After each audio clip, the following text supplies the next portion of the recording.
একদল আমার দিকে আর একদল আমার বিপক্ষে। এখানে যে যে লোক আছেন আমার ওটা দেখার প্রয়োজন নেই। এ উঠে চলে গেল, কে গাড়িতে ইট মারলো। আরে তুমি তো মারলে ইটই মারবে। হাওড়া জেলাতে সেদিন বোম মেরেছিল। এক কথাতে এটা আমি বুঝে গেছি যে হক কথা বললে সাপোর্ট করে স্বয়ং আল্লাহ। বিসমিল্লাহির রহমানির রহিম। ইকরা বিইসমি রাব্বিকাল্লাযী খলাক খলাকাল ইনসানা মিন আলাক ইকরা ওয়া রাব্বুকাল আকরাম আল্লাযী আল্লামা বিল কলম আল্লামাল ইনসান মা লাম ইয়ালাম। وقال النبي الأمين صلى الله عليه وسلم من سلك طريقا يلتمس فيه علما سهل الله له به طريقا إلى الجنة। আজকের জলসার সুযোগ্য সভাপতি, উপস্থিত আমন্ত্রিত ওলামায়ে কেরাম, বিজ্ঞাপিত অবিজ্ঞাপিত আজকের জলসার অতিথিবৃন্দ, শ্রোতা হিসাবে যারা এসেছেন, চলে গেছেন, আসছেন, নারী পুরুষ আবাল বৃদ্ধ বনিতা নির্বিশেষে সকলকে জানাচ্ছি আন্তরিক শুভেচ্ছা, ভালোবাসা, প্রেম, মোবারকবাদ, ধন্যবাদ, সাধুবাদ, স্নেহ আশিস যথাক্রমে শ্রেণীগতভাবে। আলহামদুলিল্লাহ, এতক্ষণ পর্যন্ত আপনারা হাদিস এবং কোরআনের আলোকে অনেক কথা শুনেছেন, সাথে সাথে আপনাদের প্রতিষ্ঠানে মূল্যবান সম্পদ ব্যয় করেছেন। আল্লাহ এতক্ষণ পর্যন্ত যেগুলো শুনেছি আর যারা তাদের সম্পদ দান করেছে, তুমি সকলকে দিনের জন্য কবুল করে নাও, আমিন। আমি পবিত্র গ্রন্থ মুকুট আল কোরআনুল কারীমের সর্বপ্রথম অবতীর্ণ 5টি আয়াত আপনাদের সামনে তেলাওয়াত করেছি। আজকের আমার বক্তব্যের বিষয় শিক্ষার গুরুত্ব। আমি এখানে এসে শুনলাম যে আপনাদের অত্তর এলাকা শিক্ষিতর হার অনেক বেশি। আমি আলোচনা রাখব, আর এটাই হচ্ছে পবিত্র আল কোরআনের সবথেকে বড় মুজিজা। সেটা হচ্ছে একই কথা ভিন্ন মানুষের উপস্থাপনায় ভিন্ন রকমের স্বাদ পাওয়া যায়। এর নাম হচ্ছে আল কোরআন। উক্ত বিষয় আলোচনা করার আগে আমি আজ থেকে 1500 বছর আগের একটা ছোট্ট ঘটনা আপনাদের সামনে বলে বক্তব্য শুরু করতে চাইছি। কয়েকটা প্রশ্ন আপনাদেরকে করি, খুব চটপট করে উত্তর দিয়ে দেবেন, তাহলে আরও এগিয়ে যাব। এক, মুহাম্মদ সাল্লাল্লাহু আলাইহি ওয়াসাল্লাম জন্মগ্রহণ করেছিলেন কোথায়? মক্কা। কেন মক্কাতে? কেন এটা জানার কোনোদিন ইচ্ছা জেগেছে? জাগেনি। হাজি সাহেবরা বলে যে মদিনা হচ্ছে সোনার মদিনা, বলে না? বলে। তাহলে সোনার মদিনায় সোনার নবীকে জন্ম দেওয়াটাই তো ঠিক ছিল, মক্কাতে হলো কেন? এই ব্যাপারগুলো আমাদের জানা নেই, এগুলো জেনে রাখা অবশ্যই দরকার। কারণ আপনি যখন বাসে যাবেন, ট্রেনে যাবেন, কোনো জায়গায় গল্প করবেন, সেখানে 10 জন হিন্দু ভাই বসে থাকতে পারে কি পারে না? পারে। সে যদি আপনাকে প্রশ্ন করে যে তোমাদের নবীকে মদিনায় জন্ম না দিয়ে মক্কায় জন্ম দেওয়া হলো কেন, আপনি অ্যান্সার দিতে পারবেন না। তাহলে এটা জেনে রাখা উচিত না অনুচিত? উচিত। যারা মাধ্যমিক, উচ্চ মাধ্যমিক, বিএ, আরও কোয়ালিটি এমএ, এরকম কোনো ছাত্র আছো বন্ধু? একবার হাতটা তুলুন তো। আমি কিছু জিজ্ঞেস করব না, শুধু একটা কথা, তোমাদের থেকে সার্টিফিকেট। অনেকজন আছেন আলহামদুলিল্লাহ, অনেকজন। ভৌগোলিক ম্যাপ সম্পর্কে যাদের একটু ধারণা আছে, আপনারা জানেন যে সারা পৃথিবীর মাঝখানে অর্থাৎ মিডিল পয়েন্টে অবস্থিত, তার নাম মক্কা। আমি মমতাজুল ইসলাম, একটা প্যান্ডেলের মিস্ত্রি। আমি লাইট, প্যান্ডেল এগুলো আজকের দিনে আমি কন্ট্রাক্টে নিয়েছিলাম জলসা উপলক্ষে, এটা আমি ব্যবস্থা করব। আমি লাইটটা যদি প্যান্ডেলের এক কোণাতে যদি টাঙিয়ে দিই টোটাল প্যান্ডেলের, আচ্ছা বলুন তো চারিদিকে লাইটের আলোটা সমানভাবে পড়বে? Yes no? নো, সমানভাবে পড়বে না। তাহলে আমি যদি একজন বুদ্ধিমান হই, তাহলে আমাকে লাইটটা লাগাতে হবে কোথায়? মাঝখানে। মাঝখানে যদি লাগাই তাহলে দেখতে পাওয়া যাবে চারিদিকে আলোটা সমানভাবে পৌঁছেছে। হযরত মুহাম্মদ সাল্লাল্লাহু আলাইহি ওয়াসাল্লাম এসেছিলেন এক অন্ধকার জাতির কাছে, আর সাথে নিয়ে এসেছিলেন একটি কিতাব, তার নাম আল কোরআন। কোরআনকে বলা হচ্ছে মানুষকে অন্ধকার থেকে টেনে আলোর দিকে নিয়ে আসা, এটা কোরআনের কাজ। তার মানে বোঝা যাচ্ছে কোরআন একটা জ্যোতিময় কিতাব, তাই তো? তাহলে মুহাম্মদ সাল্লাল্লাহু আলাইহি ওয়াসাল্লামকে পবিত্র আল কোরআন দেওয়া হয়েছে। এখন যদি মুহাম্মদ সাল্লাল্লাহু আলাইহি ওয়াসাল্লামকে মক্কাতে জন্ম না দিয়ে অন্য কোনো জায়গায় দেওয়া হতো, তাহলে কোরআনের এই দাওয়াত আর এই আলো সারা পৃথিবীতে সমানভাবে পৌঁছাতো না। এই কারণে আল্লাহ সুবহানাহু ওয়া তাআলা মুহাম্মদ সাল্লাল্লাহু আলাইহি ওয়াসাল্লামকে মক্কায় জন্ম দিলেন, যাতে করে সারা পৃথিবীর সমস্ত জায়গায় চারিদিকে আলোটা সমানভাবে পৌঁছে যায়। পৌঁছেছে কি পৌঁছায়নি? পৌঁছেছে। উত্তরটা ঠিক দিলাম।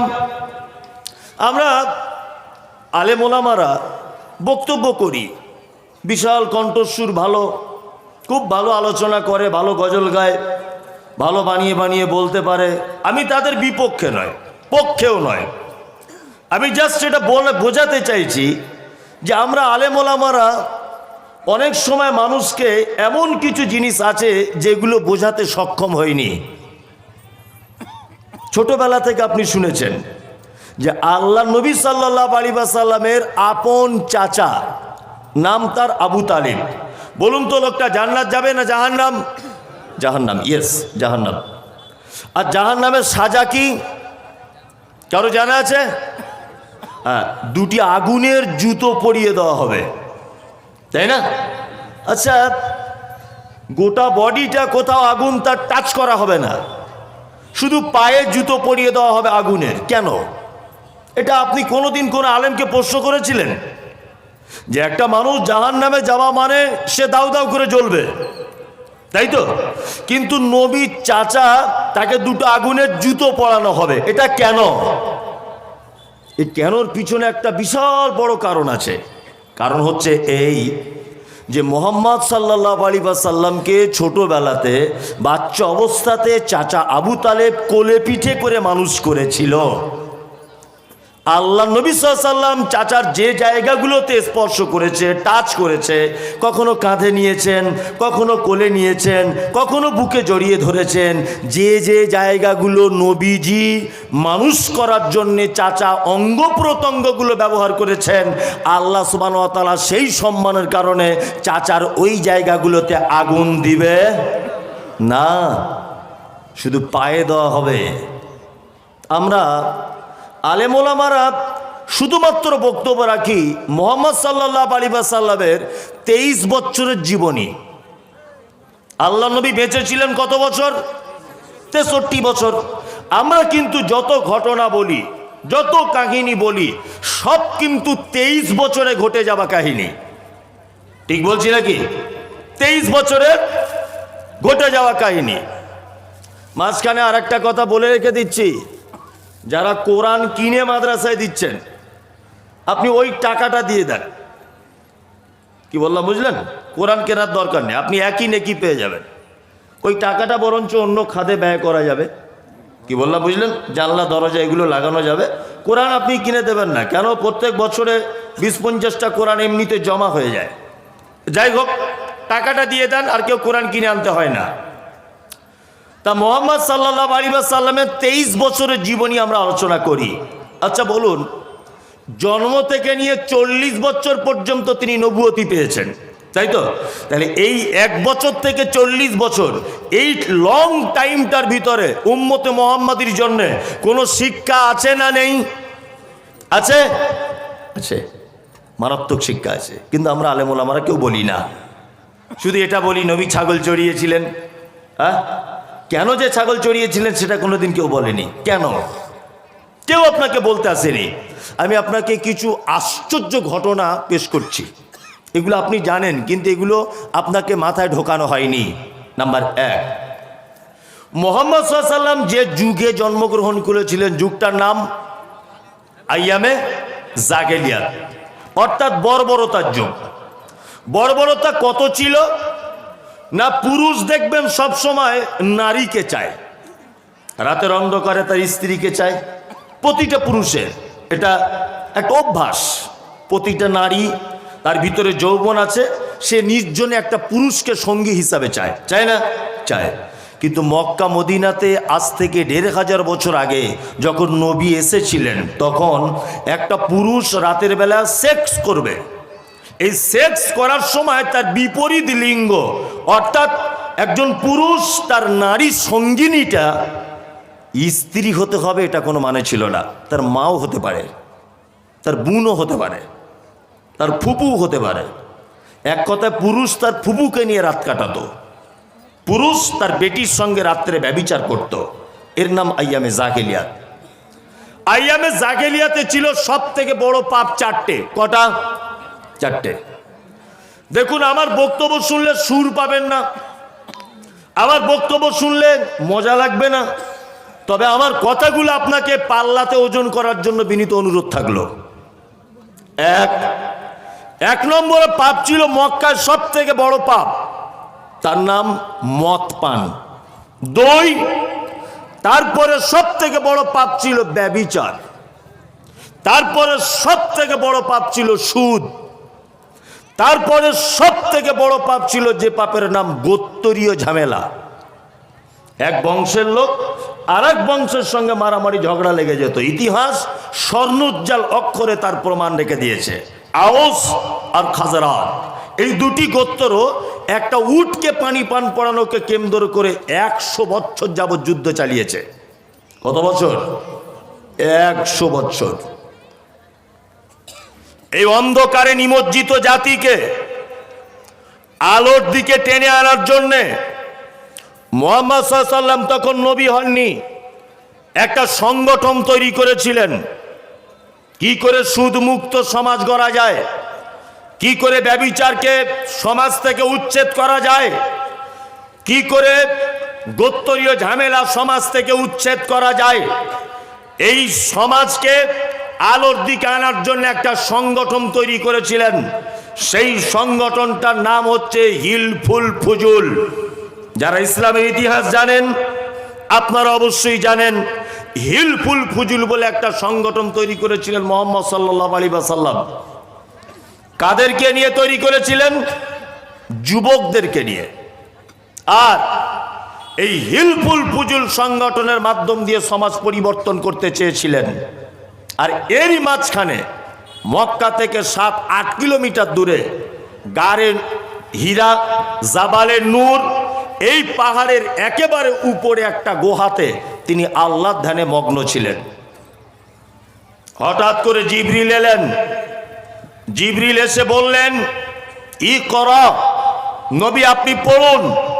মুহাম্মদ সাল্লাল্লাহু আলাইহি ওয়াসাল্লাম বলছে আমি পড়তে জানি না। বলছে আবার পড়ুন। পড়তে জানি না, পড়ুন। সিনাতে ঝরে চাপ দেওয়া হলো।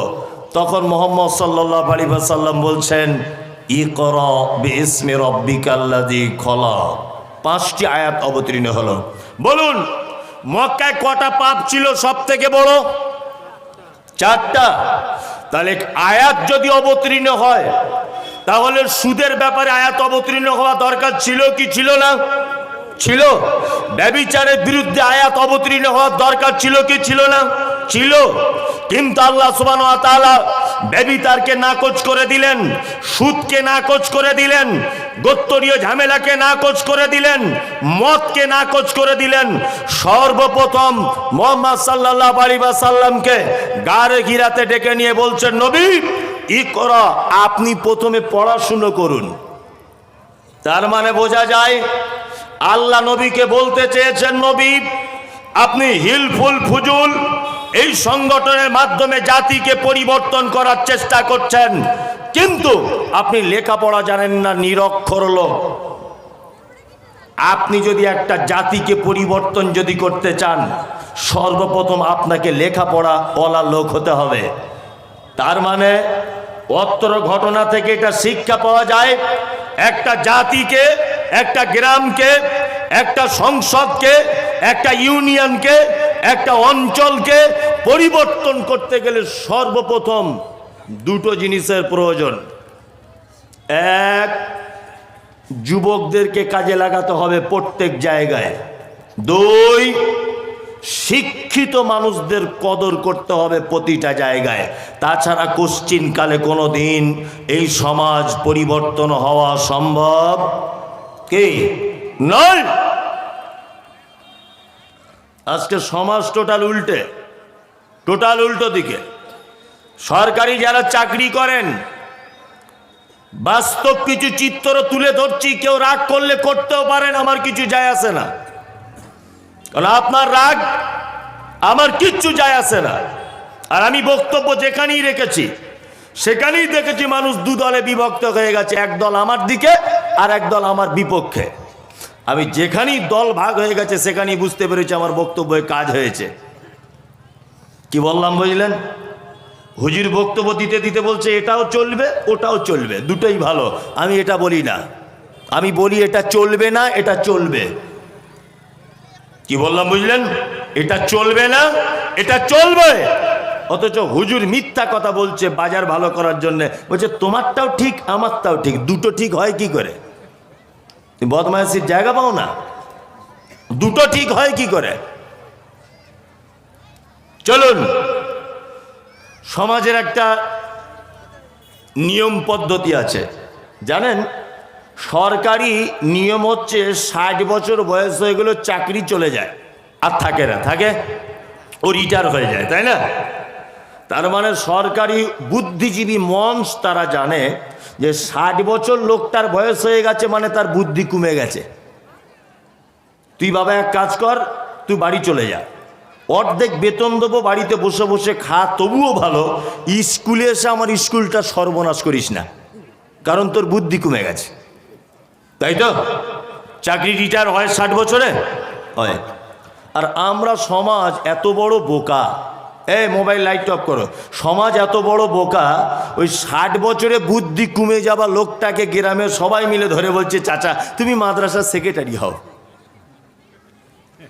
তুমি সেক্রেটারি হও, তুমি মসজিদে ফালতু বসে আছো, তুমি কেসিয়ার হও, ফালতু বসে আছো তুমি কবরস্থানে, তুমি উন্নতি কল্পের মেন দায়িত্বে তুমি থাকো। ও তো নিজেই চলতে পারে না, ওর বুদ্ধি কমে গেছে। ও কি করে সমাজ উন্নতি করবে? উন্নতি করে ওর পক্ষে সম্ভব? সম্ভব নয়। ওর পক্ষে সমাজ পরিবর্তন করা সম্ভব? সম্ভব নয়। আল্লাহ নবী সাল্লাল্লাহু আলাইহি ওয়াসাল্লাম সমাজ পরিবর্তন করার, নবী হবার আগে জাতির জন্য শিক্ষা দিয়েছেন, যুবকদেরকে আগিয়ে নিয়ে সমাজ পরিবর্তন করতে হবে। আরে এরা তো সেই যুবক যারা অস্ট্রেলিয়া ভারত ক্রিকেট ম্যাচ হলে রাত 2টোর সময়তে পোলট্রির মুরগির দোকানদারের তালা খুলে 4টে মুরগি এনে রাত 2টোর সময়তে গ্যাস ওভেন ভাড়া করে 10 জন বন্ধু মিলে পিকনিক করে খেতে পারে। এদের পক্ষেই সমাজ পরিবর্তন করা সম্ভব। এই যুবকদের পক্ষেই সমাজ পরিবর্তন করা সম্ভব। যারা জোর করে পরের জমি দখল করে, পরের ঝাড়ের বাঁশ কেটে রাতারাতি ক্লাব তৈরি করতে পারে, অন্য পাড়াদের সঙ্গে ঝামেলা করে নিজের পাড়ায়, এদের পক্ষেই সম্ভব একটা জাতিকে পরিবর্তন করা। ঠিক কি বললাম বুঝলেন? খুব সাবধানে থাকবেন।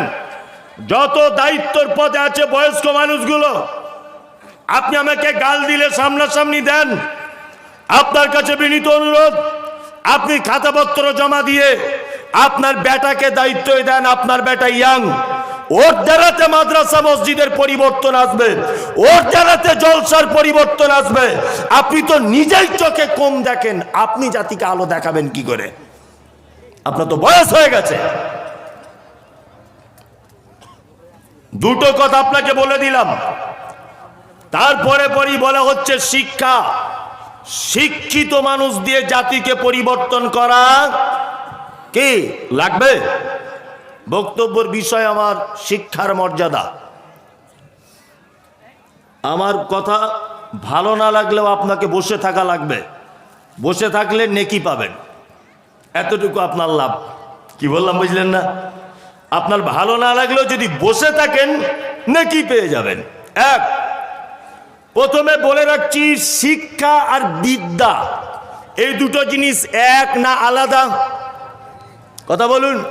একজনা বলছে এক, ভুল, আলাদা। শিক্ষার বিদ্যা আলাদা। ওইখানে তোর দাদির কবর, ডালিম গাছের তলে 30 বছর ভিজায় রেখেছি 2 নয়নের জলে। এর নাম বিদ্যা। একটা দাদু তার পোতাকে বলছে, দেখ ওই তোর দাদির কবর, তোর দাদিকে এত ভালোবাসতাম, 2 চোখের পানি জোরে জোরে চোখে ঘা খেয়ে যাচ্ছে রে। কবি এটা কবিতা আকারে বইয়ের পাতাতে লিখে দিয়েছে।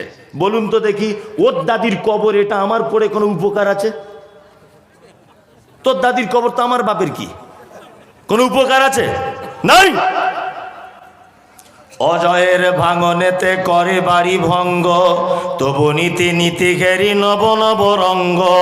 চাই না এ কুঞ্জে ছেড়ে যেতে মন যে, কোথা পাবো একসাথে এত সাধু সঙ্গ।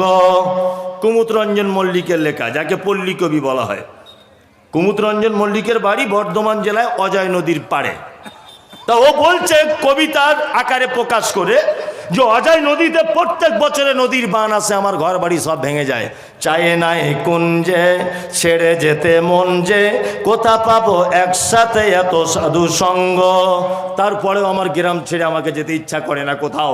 গ্রামের ভালোবাসা, গ্রামের সবুজ, গ্রামের বন্ধু বান্ধব, গ্রামের গোধূলির আওয়াজ, গ্রামের পাখির কিচিরমিচির, এত সুন্দর জিনিস ছেড়ে আমাকে কলকাতায় যেতে ইচ্ছা করে না। তো ওর এই আবেগের কথা শুনে আমার বেটার কোনো উপকার হলো? পড়ে হলো? আমার বাড়িতে একটা মেয়ে আছে, 4 বছর বয়স। তা ও খিচুড়ি স্কুলে যায়, ICDS যে স্কুলগুলো আছে ওতে যায়। তা যখন বাড়ি যায় গিয়ে বলি, মা কি শিখলি বল? শুধু বলে হাট্টিমা টিম টিম, তারা মাঠে পাড়ে ডিম, তাদের খাড়া 2টি শিং। জি বাহ, খুব ভালো শিখেছিস রে মা। 3 মাস পরে আবার বাড়ি গেলাম, আবার কি বলছি, মা কি শিখলি বল? বলছে হাট্টিমা টিম টিম, ঘোড়ার ডিম, এছাড়া আর কিছুই জানিস না? চল তো তোর দিদিমণির কাছে যাই। ও দিদিমণিকে গিয়ে বলছি, ম্যাম হাট্টিমা টিম মানে কি গো ওটা? তা বলছি, বাবা আপনি এত বড় বক্তা লোক, হাট্টিমা টিম বোঝেন না? না বুঝি না তো।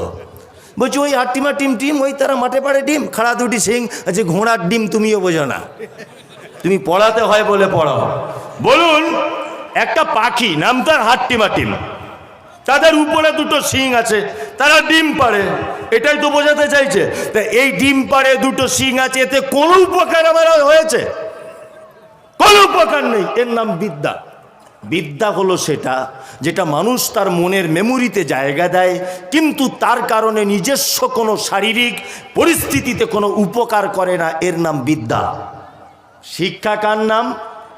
শিক্ষা হচ্ছে ওইটা যেটা মানুষ অর্জন করার ফলে তার চরিত্রের পরিবর্তন হয়, তার চলার পরিবর্তন হয়, তার বলার পরিবর্তন হয়, তার খাদ্যর রুচির পরিবর্তন হয়, চোখের দেখার পরিবর্তন হয়, বন্ধু বান্ধবদের সঙ্গে কার সঙ্গে মিশতে হবে, কার সঙ্গে মিশতে হবে না, এইটার পরিবর্তন করে দিতে পারে। এর নাম হচ্ছে শিক্ষা। কি বললাম বুঝলেন? চলুন তাহলে বলে দিলাম শিক্ষা বিদ্যা কাকে বলে। এবার আপনাকে আরেকটা বলে দিই। আচ্ছা, শিক্ষা কয় প্রকারের? 2 প্রকারের। কয় প্রকার? 2। একটা হচ্ছে দুনিয়াবি শিক্ষা, একটা কি দ্বীনি শিক্ষা, তাই তো? আচ্ছা, মুহাম্মদ সাল্লাল্লাহু আলাইহি ওয়াসাল্লাম বলেছেন, তালাবুল ইলমি ফারিজাতুন আলা কুল্লি মুসলিমিন, প্রত্যেক মুসলিম নরনারীর উপরে দ্বীনের শিক্ষা অর্জন করা কি ফরজ। আপনার তো বেশ ভালো জ্ঞান, টনটনে জ্ঞান, তার মানে তো আপনি মোটেই বোকা নয়, সঙ্গে সঙ্গে বলে দিলেন ফরজ। আচ্ছা, তাহলে এবার আপনাকে জিজ্ঞেস করছি, আমরা বর্তমান কোনটার দিকে আগে আছি, দ্বীনি শিক্ষায় না দুনিয়াবি শিক্ষায়? এটাও একটু তাড়াতাড়ি বলুন। দুনিয়াবি। দুনিয়াবি কারণ কি বলুন তো? একটা কারণ, এবার সমাজের মানুষের সঙ্গে সবাই বলে যে মমতাজুল ইসলাম সবসময় বিতর্কিত বক্তব্য দেয়। আজকে আপনাদের সামনে আমি 2 থেকে 2.5 ঘন্টা বক্তব্য দেবো, দেখি তো কোন মায়ের বেটা বিতর্ক প্রমাণ করতে পারে। আসলে আমি হক কথাগুলো খুচরে খুচরে বার করে করে বলি, আর এক শ্রেণীর গোপাল ভাঁড় তারা বলে যে আমাদের বিপক্ষে বলে। কারোর বিপক্ষে আমি বলি না। আমি মমতাজুল ইসলাম ভবিষ্যৎবাণী করার রাইট আমার নেই, তবে সারা পশ্চিম বাংলা ঘুরে আবার নিজস্ব একটা এক্সপিরিয়েন্স, সেটা থেকে আপনাকে আমি কয়েকটা কথা বলছি। পশ্চিম বাংলায় যত মাদ্রাসা আছে, যত মাদ্রাসা ছেলেদের, এই মাদ্রাসাগুলো আজ থেকে 20 বছরের ভিতরে সারা পশ্চিম বাংলায় যদি 10,000 মাদ্রাসা আছে, এই মাদ্রাসা কমে আগামী 20 বছরে 5,000-এ আসবে, এটা বলে দিলাম। 2, ইতিমধ্যে আপনি সমীক্ষা করলে দেখতে পাবেন সারা পশ্চিম বাংলায় যত মাদ্রাসা আছে, সমস্ত মাদ্রাসায় আপনি যদি সার্চ করে করে দেখেন, আপনি যদি রিপোর্ট নেন, তাহলে দেখা যাবে বাঙালি ছেলে পড়ে 30 জন, আর ঝাড়খণ্ড বিহারের ছেলে পড়ে 100 জন। কথা ঠিক বলছি এটা? কারণ কি বলুন তো? বর্তমানে বাঙালি হিসাব করতে বুঝেছে কোনটাতে লস, কোনটাতে লাভ। মাদ্রাসা বন্ধ হবার আগামী দিনে এখন থেকে চিন্তা ভাবনা করুন। তার মূল কারণ হচ্ছে এটা, একটা বাপ মনে মনে ভাবছে, কি ভাবছে? আমার ছেলে আলামিন মিশনে পড়ে যদি আমার ছেলে ডাক্তার হতে পারে, তাহলে 4টে যদি সারাদিন রুগী দেখে, মোটামুটি 20 মিনিট করে লাগবে একটা একটা রুগী দেখতে, 10,000 টাকা ইনকাম। তাহলে যদি আমার ওর পিছনে 10 লাখ টাকা যদি খরচা করতে হয়, তবু আমি করব, কিন্তু আমার ছেলের ভবিষ্যৎটা তো ভালো হবে। এটা ভাবে কি ভাবে না? ভাবে। ওই জন্য আজকে মিশনগুলো দেখছেন, আজকে 1 তলা, কাল 2 তলা, আজকে অ্যাডমিশন ফি 2,000, কালকে অ্যাডমিশন ফি 25,000। কারণ কি? মানুষ ওখান থেকে কিছু আশা করছে, দুনিয়াবি আশা, যে আমার ছেলে এখান থেকে হেডমাস্টার হলেই 90,000 টাকা বেতন। এখন আমার স্ত্রী তখন বলছে, একটা ছেলে অন্তত পক্ষে মাদ্রাসায় পড়াও না, দাও না। তখন ওর বাপ রাতে বালিশে শুয়ে সে হিসাব করছে, মাদ্রাসায় পড়লে মৌলভী সাহেব হতে টাইম লাগবে মিনিমাম 10 থেকে 12 বছর, লাগবে না? 10 থেকে 12 বছর পরে আমার ছেলের ফলাফল কি? আমার ছেলের ফলাফল হচ্ছে ওই মমতার 3,000 টাকা নিয়ে 7,000 টাকা বেতন। ভালো করে বুঝবেন, মমতার 3,000 নিয়ে 7,000 বেতন। তাহলে আমার ছেলের এত বড় সর্বনাশ আমি বাপ হয়ে করতে পারবো না। শুনুন, আলেম সমাজ থেকে কমে যাচ্ছে, মাদ্রাসার প্রতি মানুষের ভক্তি শ্রদ্ধা কমছে। তার একটা কারণ হচ্ছে এই, আপনার মসজিদের ইমামকে দিয়ে, আপনার মাদ্রাসার শিক্ষককে দিয়ে প্রতিটা গার্জেন পাল্লাতে ওজন করে দেখছে যে দুনিয়াবি লস লাভ কতটা আছে। এর জন্য আর কেউ দায়ী নয়, এর জন্য আপনি দায়ী, সমাজ দায়ী। লজ্জা শরম আছে তোমার? লজ্জা শরম আছে? একটা টিউশনি মাস্টার প্রাইভেট পড়ালে তার বেতন লাগে 500 টাকা, আর যে ইমাম সাহেব তোমার বেটাকে 30 দিন কোরআন মাজিদ তেলাওয়াত করায়, মাসের শেষে তার বেতন হচ্ছে 7,000 টাকা। তোমার নামাজ হচ্ছে তো? হচ্ছে? চাকরিতে জয়েন করার সময় রেজুলিউশন করছে আর বলছে আপনার কাজগুলো আপনি বুঝে নেন। কি কাজ? কাজ হচ্ছে 5 ওয়াক্ত নামাজ পড়াতে হবে, জুম্মার খুতবা বাধ্যতামূলক পড়াতেই হবে, অন্য কাউকে দিলে হবে না। নাম্বার 3, এমনি দিনে দুবার ঝাড়ু দেওয়া লাগবে, জুম্মার দিনে একদম ফরজ, বাথরুম ঘর পর্যন্ত পরিষ্কার করা লাগবে। 5 নম্বর কি, ছেলে মেয়েদের সবাইকে পড়াতে হবে। 6 নম্বর কি, মাসের শেষে আপনি 5টা ছুটি পাবেন। এ জাতি কোশ্চিন কালেও পরিত্রাণ পাবে না। যে জাতি মুহাম্মদ সাল্লাল্লাহু আলাইহি ওয়াসাল্লামের নির্বাচিত ইমাম, যে জাতি মুহাম্মদ সাল্লাল্লাহু আলাইহি ওয়াসাল্লামের নির্বাচিত মুয়াজ্জিনের রেজুলেশন তৈরি করে নেয় মসজিদ ঝাড়ু দেওয়ার জন্য, এই জাতি কোশ্চিন কালেও সফলতা পেতে পারে না। যে জাতি তার নেতাকে দিয়ে মসজিদ ঝাড়ু দেওয়ার রেজুলেশন তৈরি করে, এই জাতি কিয়ামত পর্যন্ত সফলতা পেতে পারে না। আপনার মসজিদের ইমামের কারণে, আপনার কম বেতন দেওয়ার কারণে, আপনার মাদ্রাসার শিক্ষকের কম বেতন দেওয়ার কারণে আজকে সারা পশ্চিম বাংলায় দ্বীনি শিক্ষার মর্যাদা আস্তে আস্তে আস্তে আস্তে কমছে। কমছে না? কমছে। প্রতিটা গার্জেন হিসাব করছে। বিনীত অনুরোধ, আলতু পালতু জায়গাতে টাকা অনেক খরচা করেন, ওই টাকাটা একটু বেতন বাড়িয়ে দেন ইমাম সাহেব মৌলভী সাহেবদের, দেখবেন সমাজে আবার আগের মতো ফেরত আসবে ইনশাল্লাহ। চলুন এইবার আপনাকে বলছি, মুহাম্মদ সাল্লাল্লাহু আলাইহি ওয়াসাল্লাম বলেছেন দ্বীনের শিক্ষা অর্জন করা কি ফরজ, কিন্তু আল্লাহ নবী এ কথা বলেনি যে অন্য শিক্ষা অর্জন করা যাবে না। এই কথা আল্লাহ নবী সাল্লাল্লাহু আলাইহি ওয়াসাল্লাম বলেননি। যদি বলেন ইলমের শিক্ষা ফরজ মানে কি আমার বেটাকে মাদ্রাসায় ভর্তি করতে হবে আর 12 বছর পরে বড় একটা 12 হাত পাকড়ি এরকম ভাবে জড়িয়ে বেঁধে দেওয়া হবে, এর নাম মৌলবী, এর নাম ইলমের শিক্ষা ফরজ না। আমার সঙ্গে কোনো আলেমের কথা মিলবে চাই না মিলবে এটা আমার দেখার প্রয়োজন নেই। ইলমের শিক্ষা ফরজ, অতটুকু ফরজ। কি করে ফরজ গোসল করা লাগে, কি করে নামাজ সম্পূর্ণ করতে হয়, কখন যাকাত দিতে হয়, হজ কিভাবে করতে হয়, শিরিক কাকে বলে, বেদাত কাকে বলে, পিতামাতার সঙ্গে সদ্ব্যবহার করতে হয় কেমন ভাবে, আপনার বেটায় বেসিক জ্ঞানগুলো যদি জানা থাকে তাহলে ফরজ আদায় হয়ে গেল। তারপরে আপনার ছেলে ইঞ্জিনিয়ার হোক, আপনার ছেলে ব্যারিস্টার হোক, আপনার ছেলে আইপিএস হোক, আপনার ছেলে বিডিও হোক, আপনার ছেলে এসডিও হোক, আপনার ছেলে বিচারপতি হোক, আপনার ছেলে পুলিশ হোক, আপনার ছেলে কনস্টেবল হোক, যা ইচ্ছা তাই হোক, তবে আপনার ছেলের বাধ্যতামূলক ইসলামের বেসিক জ্ঞানগুলো তার ভিতরে থাকা। যদি না থাকে তাহলে শুনে রেখে দেন আপনার বেটা বেঈমান হয়ে গেছে। দ্বীনের জ্ঞান যদি আপনার বেটার ভিতরে না থাকে, আপনি কাল সকালে খোঁজ নিয়ে দেখুন আপনার বেটা বেঈমানে পরিণত হয়েছে। আপনাকে তার জ্বলন্ত প্রমাণ আমি দিয়ে তবে যাব। এক, কোরআন বলছে ফাইন্না খালাকনাকুম মিন তুরাবিন, নিশ্চয়ই মানুষকে সৃষ্টি করা হয়েছে কি দিয়ে?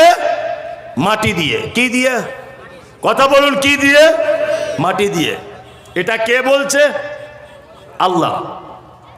এটা আল্লাহর কথা, কোরআনের কথা। মাটি দিয়ে মানুষকে তৈরি করা হয়েছে। আপনার বেটা স্কুলে পড়ে চার্লস ডারউইনের থিওরি পড়ে না? এই চার্লস ডারউইনের থিওরি কি? বানর থেকে মানুষ হয়েছে। শিক্ষিত ভাইরা, আমি যেটা বলছি ঠিক বলছি না ভুল বলছি?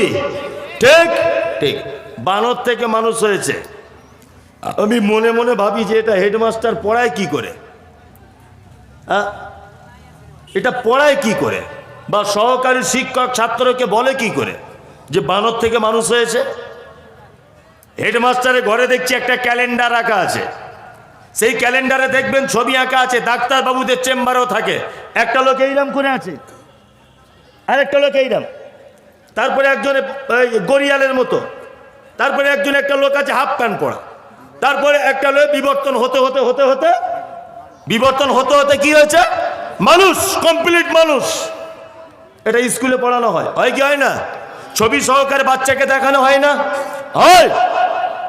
আমি চার্লস ডারউইনকে ভুল বলছি না, তবে চার্লস ডারউইনকে আমি এটা বলতে চাই যে আপনি না হয় অনেক দিন আগে ভুল করেছেন, এখন 2023 সালে বিজ্ঞানের যুগে, সায়েন্সের যুগে হেডমাস্টার এই সিলেবাস পড়ায় কি করে?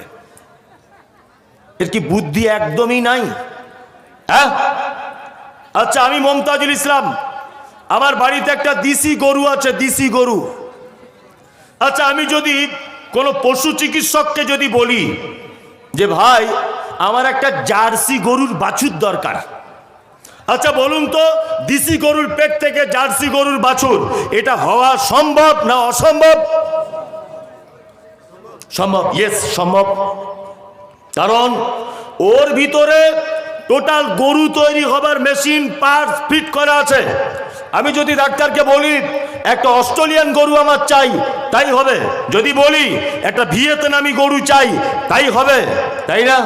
ইনজেকশন পুশ করলে জার্সি গরু বাছুর হবে না?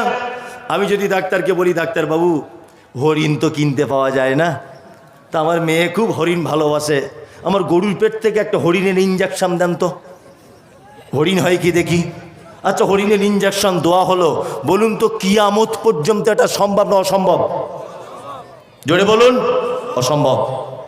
তার মানে বোঝা যাচ্ছে গরুর পেটের ভিতরে যা মেশিন গরু তৈরি হবার মেশিন, হরিণের পেটের ভিতরে যা পার্টস হরিণ তৈরি হওয়া সম্ভব, হাতির পেটের ভিতরে যা পার্টস হাতির বাচ্চা হওয়া সম্ভব। তাহলে বানর একটা আলাদা প্রাণী, এইটা থেকে মানুষ হয় কি করে? আমি যুক্তি এবং তর্কের খাতিরে জেনে নিলাম বা বুঝে নিলাম বানর থেকে মানুষ হয়েছে, এটা আমি বুঝে নিলাম। তাহলে এখন চার্লস ডারউইন বলার পরে সুন্দরবনে যে বানরগুলো আছে তারা এখন কিছু মানুষ হচ্ছে না কেন? তারও তো কিছু মানুষ হওয়া দরকার, দরকার নাই? দরকার। তার মানে বোঝা যাচ্ছে এটা একটা মিথ্যা কথা, চরম মিথ্যা। অথচ আপনার বেটা ইমে পাস করা পর্যন্ত জেনে এসেছে বানর থেকে বিবর্তন হতে হতে মানুষ হয়েছে। আমি মমতাজুল ইসলাম এটা বলতে চাইছি যে আপনার বেটা যদি স্কুলে শেখে বানর থেকে মানুষ হয়েছে, আর এই ঈমান যদি তার থাকে, আল্লাহ বলেছে মাটি থেকে মানুষ তৈরি, তাহলে আপনার বেটার ঈমান আছে না গেছে? গেছে।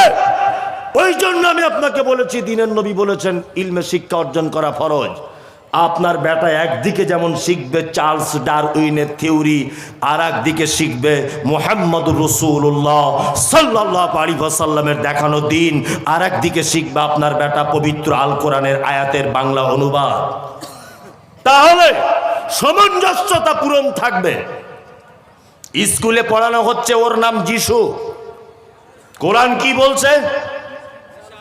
ঈসা। তাহলে স্কুলে বলা হচ্ছে ওর মায়ের নাম মেরি, কোরআন বলছে ওর মায়ের নাম মারিয়াম। স্কুলে বলা হচ্ছে ওর জন্ম হয়েছে বেতেলহেম, কোরআন বলছে ওর জন্ম হয়েছে বাইতুল্লাহাম। তাহলে বুঝে নিতে হবে এর নাম যিশু নয়, এর নাম ঈসা। আপনার বেটা যদি দ্বীনের জ্ঞান না থাকে, সারা জীবন যদি আপনার বেটা এটা যদি শিখে রাখে যে ওর নাম যিশু, মায়ের নাম ম্যারি, ওর জন্ম বেতেলহেম, বলুন কোরআনের সঙ্গে সংঘর্ষ হচ্ছে কি হচ্ছে না? বেটার ঈমান থাকবে না যাবে? যাবে। ওই জন্য বিনীত অনুরোধ আপনার কাছে, আপনার বেটা ওইদিকে শিশুক, যিশু ওইদিকে শিখুক, আপনার বেটা সাথে সাথে বাড়িতে কোরআন মাজিদের ভিতর থেকে বার করে যেন বলে ওর নাম ঈসা আলাইহিস সালাম। দুটোরই প্রয়োজন। আমি কিন্তু একবারও বলিনি জেনারেল লাইনে শিক্ষা শিক্ষিত হারাম, একবারও কিন্তু আমি বলিনি। বলেছি? বলিনি। আমি বলতে চাইছি দুটোকেই বজায় রাখুন। আপনি কেন শুধু দুনিয়াবি নিয়ে পাগল হয়ে আছেন?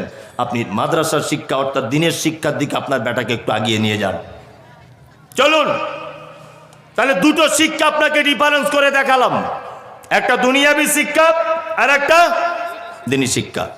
এবার আপনাকে বলছি দিনী শিক্ষাতে দুই দিকে উপকার হয়। কয় দিকে?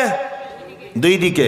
এক, দুনিয়াতেও ইনকাম হয়, দুনিয়াতেও সম্মান পাওয়া যায়, আখেরাতে বড় সম্মান পাওয়া যায়। আল্লাহ নবী বলেন একজন কোরআনের হাফেজকে বলা হবে তুমি তেলাওয়াত করো, ও তেলাওয়াত করবে আলিফ লাম মিম, আল্লাহ বলবে একতলার উপরে ওঠো, জালিকাল কিতাবু লা রাইবা ফি, আর একতলার উপরে ওঠো। এইরকম ভাবে তার আয়াত যেখানে শেষ হবে জান্নাতের সেই মর্যাদাতে সে থাকবে। কি বললাম বুঝলেন? দুটো ছেলেকে দাঁড় করানো হয়েছে কিয়ামতের মাঠে। এক, এই কোরআনের হাফেজ তুমি বলো, কোরআনের হাফেজ বলছে আলিফ লাম মিম, একতলার উপরে উঠবে। এই তুমি বলো স্কুলে পড়াশোনা করেছিলে, দিনের জ্ঞান অর্জন করনি, ও সেদিন বলবে A for apple, B for ball, C for cat. আল্লাহ বলবে বাম দিকে দাঁড়া, বাম দিকে যা, লাইন ছেড়ে বাড়ো, কালকে তোর হিসাব হবে। যদি একদিন আপনার বেটাকে হিসাব নিতে আল্লাহ দেরি করে, সেই দিনটা হবে 50,000 বছর। কত বছর?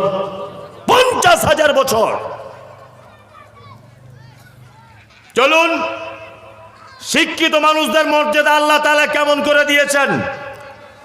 আল্লাহ নবীকে বলছেন কুল, নবী আপনি বলুন, হাল ইয়াস্তাবিল্লাযীনা ইয়ালামুনা ওয়াল্লাযীনা লা ইয়ালামুন, যারা জানে আর যারা জানে না এরা কি দুজন সমান? সমান? সমান নয়।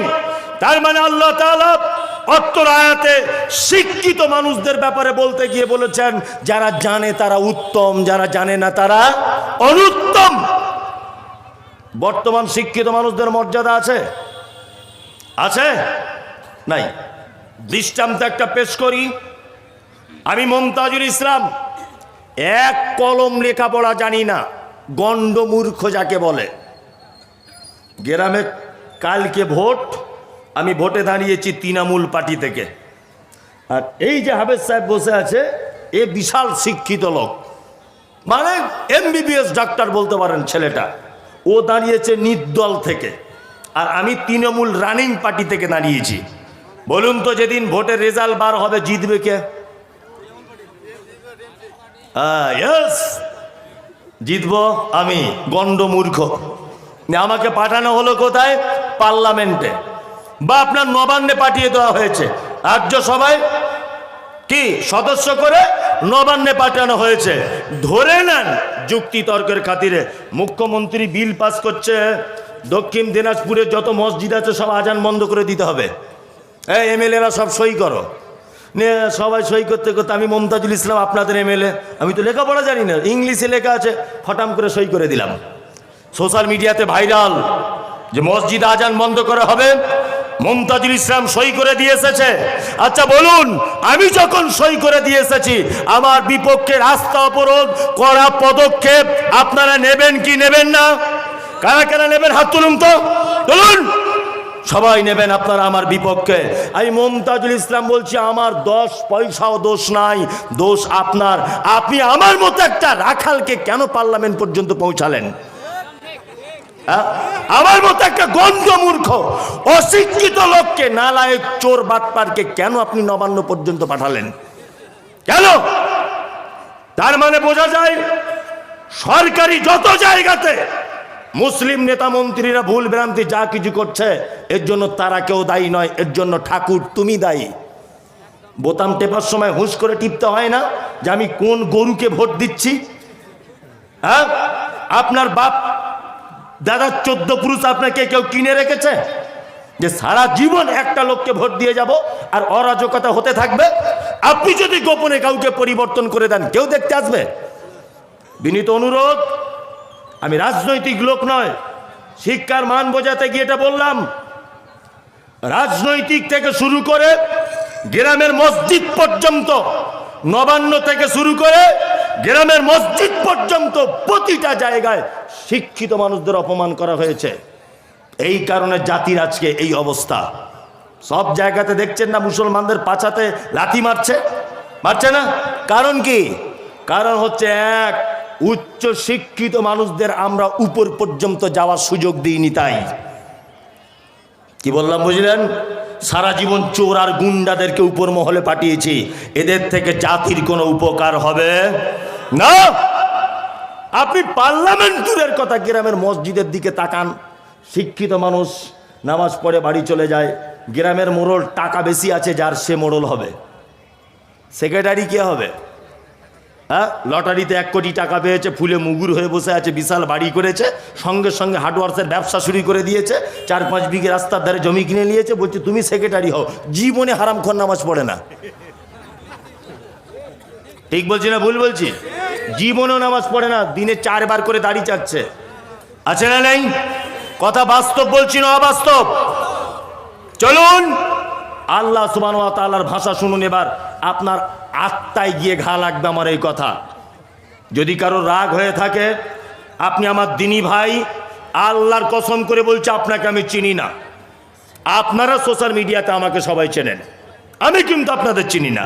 তা আপনার বিপক্ষে বলছি বলে মনে হয় না? আপনার জমির পাশে তো আমার জমি নেই, আপনার বেটির সঙ্গে আমার বেটার বিয়ে দেওয়া নেই, আপনার সঙ্গে তোমার আত্মীয়তা নেই যে 10 বছর আগে ঝামেলা হয়েছিল আজকে বলে তার প্রতিশোধ নিচ্ছি না। मुझे मंजूर नहीं कि मैं किसी का शिकायत करो, मगर बात ही से बात निकल आती है तो मैं क्या करो। इच्छा হয় না আপনার বিরুদ্ধে কথা বলতে, কিন্তু বর্তমান পরিস্থিতির পরিপ্রেক্ষিতে কথা বলতে হবেই। যদি না বলি আল্লাহ সুবহানাহু ওয়া তাআলা আমাকে কিয়ামতের দিনে ছাড়বে না। এই জন্য শুধুমাত্র বলছি।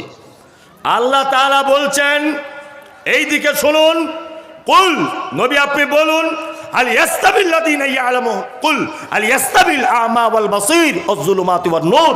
আবার সব কোরআনে আছে এটা? এই আবার সব কেউ আছেন কোরআনে আছে এটা? আছে। কুল হাল ইয়াস্তাবিল আ'মা ওয়াল বাসীর ওয়াজ-যুলুমাতু ওয়ান-নূর। আল্লাহ বলছে যাদের ভিতরে জ্ঞান নেই তারা অন্ধ লোক। এই এদিকে বেরোন।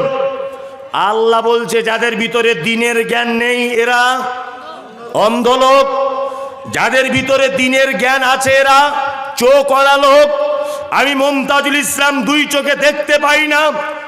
এখন আপনার সঙ্গে আমার ঝগড়া হয়ে যেতে পারে এ কথাতে, কিন্তু আমার কিছু করার নাই, আমি অন্ধ লোক। আপনাদের কি গ্রাম এটা? নেন্দ্রা গ্রামে এসেছি। আমি এই গ্রামের বাসিন্দা।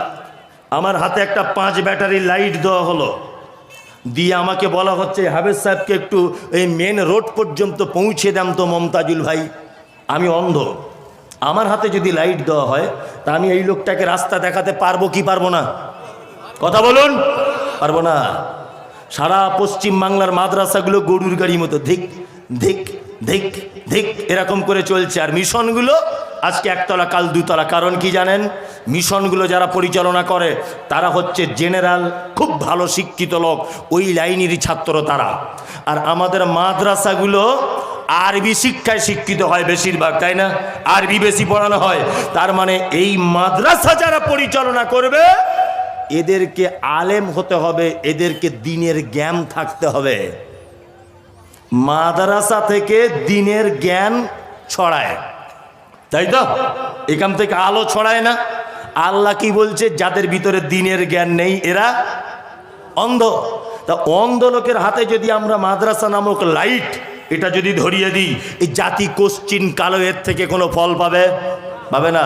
অবিলম্বে সারা পশ্চিম বাংলায় যত মাদ্রাসা আছে, আমি সোশ্যাল মিডিয়ার মাধ্যমে এটা বলতে চাইছি, আলেম ওলামাদের হাতে তুলে দেন মাদ্রাসাগুলো। আলেম ওলামাদের কাছে যতক্ষণ না পর্যন্ত দেবেন, বলুন কোন শিক্ষকটা দিয়ে কোন হাদিস পড়াতে হয় এটা একজন সাধারণ লোক বুঝবে কি করে? বুঝতে পারে? পারে না। একটা আলেম বুঝতে পারবে কোন ছাত্রকে দিয়ে কোন শিক্ষককে পড়াতে হবে, কোন শিক্ষককে দিয়ে কোন ছাত্রকে পড়াতে হবে, এটা একজন আলেম জানে, এটা একটা হাফেজ জানে। তুমি সাধারণ মানুষ, জেনারেল শিক্ষিত লোক, তুমি মিশনে যাও, গিয়ে সভাপতি হও, তুমি মাদ্রাসাতে কেন এসেছো?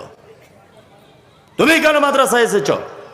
হ্যাঁ, তুমি সুবুদ্ধি দেবে, তোমার বুদ্ধিতে অন্যান্য মানে মৌলবী সাহেবরা তারা চালাবে, আরবি শিক্ষায় শিক্ষিত লোক তারা পরিচালনা করবে।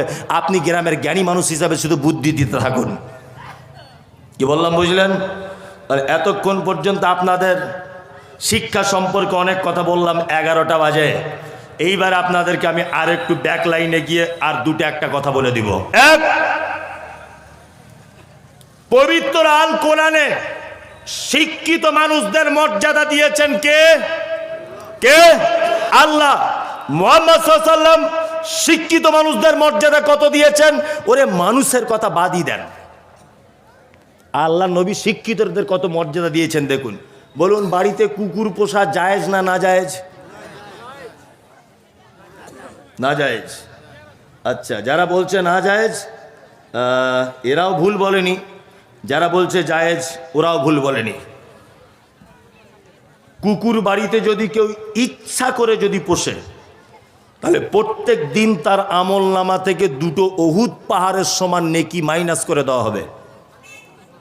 2, কিন্তু কুকুর যদি মালিকের মুরগি বোঝে আর অন্য লোকের মুরগির পার্থক্য বোঝে, কুকুর যদি বাড়িওয়ালাকে দেখলে ডাকে না, অন্য কেউ এলে ভু ভু ভু করে চিল্লায়।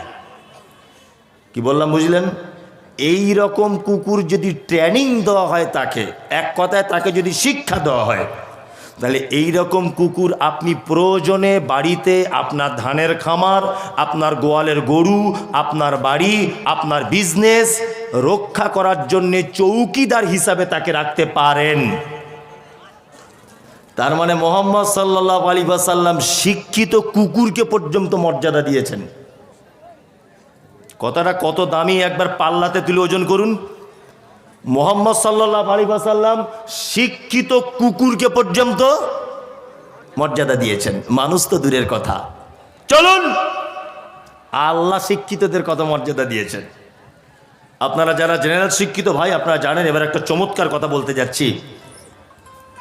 দক্ষিণ আফ্রিকাকে বলা হয় দুর্ভিক্ষের মহাদেশ, তাই না? এই দেশে একটা শহর আছে, তার নাম হাবাসা, যাকে বলা হয় হাবশি দেশ। ওই যে হজরতে বেলাল জন্ম, বাদশাহ নাজ্জাশির ইতিহাস আছে, সকলেই জানেন। হাবাসা, বর্তমান যে শহরটার নাম হচ্ছে ইথিওপিয়া। কি বললাম? ইথিওপিয়া। এই ইথিওপিয়ার একটা পল্লী গ্রামে বসবাস করতেন একটা লোক, তার নাম হচ্ছে লোকমান। কি নাম? নাম শুনেছেন? লোকমান হাকিম। হ্যাঁ, হাকিম মানে ভাববেন না জড়িবুটি ওষুধ বিক্রি করে, এটা যেন ভাববেন। হাকিম মানে জ্ঞানী, প্রজ্ঞাময় জ্ঞানী। লোকটা দেখতে কেমন ছিল? কালো কুচকুচ কুচকুচ কুচকুচে লোক, ঠোঁটটা নিচের দিকে ঝোলা, মাথার চুল পাখির বাসার মতো। নবী ছিল না রসুল ছিল? কথা বলুন। কিছুই ছিল না, নবীও ছিল না, রসুলও ছিল না, কিন্তু জ্ঞানী ব্যক্তি ছিলেন, বিশাল জ্ঞানী ব্যক্তি, তাই না? চলুন, লোকমান হাকিম কত জ্ঞানী ছিল তার কয়েকটা জ্ঞান, মানে লোকমান হাকিম তার বেটাকে যে জ্ঞানগুলো দিয়েছে, উপদেশ, সেই উপদেশগুলো আল্লাহ সুবহানাহু ওয়া তাআলার এত পছন্দ হয়েছে যে সাধারণ একটা লোকের নামে সূরা অবতীর্ণ করে দিয়েছেন, তার নাম লোকমান। কি বললাম বুঝলেন? লোকমান হাকিম তার বেটাকে যে শিক্ষাগুলো দিয়েছে, আমি আপনাকে সেই শিক্ষাগুলো একটা একটা করে দিতে চাইছি। ইনশাল্লাহ আপনি আপনার বেটাকে বাড়িতে গিয়ে বলে দেবেন, বেটি বৌমাকে বলে দেবো, ইনশাল্লাহ বলে দিব। এক, লোকমান হাকিম বলছেন, ওয়াইদ ক্বালা লুকমান লিইবনিহি ওয়া হুয়া ইয়াইযুহু ইয়া বুনাইয়া লা তুশরিক বিল্লাহ ইন্নাশ শিরকা লাযুলমুন আযীম। লোকমান হাকিম তার বেটাকে ডেকে বলছে, বেটা তুমি যেন পৃথিবীতে কোনোদিন শিরিক করে দিও না, নিশ্চয়ই শিরিক পৃথিবীতে সব থেকে বড় জুলুম, সব থেকে বড় পাপ। শিরিক কাকে বলে জানা আছে? আসলে আমি এখানে যে যে লোক আছেন, আমার ওটা দেখার প্রয়োজন নেই, আর ওটা আমার দেখার লাভও নেই। যেটা হাদিসে আছে ওটা বলে দিব, আর যেটা কোরআনে আছে সেটা বলে দিব। কে উঠে চলে গেল, কে গাড়িতে ইট মারলো, আরে তুমি তো মারলে ইটই মারবে। হাওড়া জেলাতে সেদিন বোম মেরেছিল, সোশ্যাল মিডিয়ায় দেখেছেন? হ্যাঁ দেখেছেন। তা আল্লাহ তো আমাকে মারেনি, মেরেছে? মারেনি। আচ্ছা, এই দেখুন গাড়ি সব অ্যাক্সিডেন্ট করেছে আমার গাড়ি পরশুদিন, গাড়িটা দেখলে বুঝতে পারবেন আমি মরিনি। আমাকে বাঁচিয়েছে কে? আল্লাহ। মেদিনীপুরে গেলাম, মানে বাঁশ দিয়ে একটা নতুন গাড়ি 13 দিন বয়স শোরুম থেকে বার করেছি, ভাঙচুর করে দিয়েছে, আমি তো মরিনি। আজ পর্যন্ত দিনাজপুরে আপনাদের এই বাড়ি পর্যন্ত তো পৌঁছালাম না। এক কথাতে এটা আমি বুঝে গেছি যে হক কথা বললে সাপোর্ট করে স্বয়ং আল্লাহ, আর আল্লাহ যদি সাপোর্ট করে, আপনারা সবাই যদি এখানে আমার বিরোধিতা করেন, আমার চুল পরিমাণ হিলাতে পারবেন আপনি? পারবেন না। মুহাম্মদ সাল্লাল্লাহু আলাইহি ওয়াসাল্লাম ছিলেন মক্কার একজন তৌহিদবাদী লোক, একজন। আবু জাহেল, আবু লাহাব, উতবা, সাইবা, বেঈমানদের বড় বড় লিডার, উটের ভুঁড়ি চাপিয়ে দেওয়া, গামছা গলায় দিয়ে ফাঁস দিয়ে রাস্তাতে ফেলে দেওয়া, কখনো কখনো পাথর মারা, কখনো কখনো গালি দেওয়া। এই লোকটাকে টেকানো গিয়েছিল, এই লোকটাকে দমানো গিয়েছিল, যায়নি। তিনি ছিলেন তৌহিদের সৈনিক, আল্লাহ সুবহানাহু ওয়া তাআলা তার নিজে সাপোর্ট করেছেন।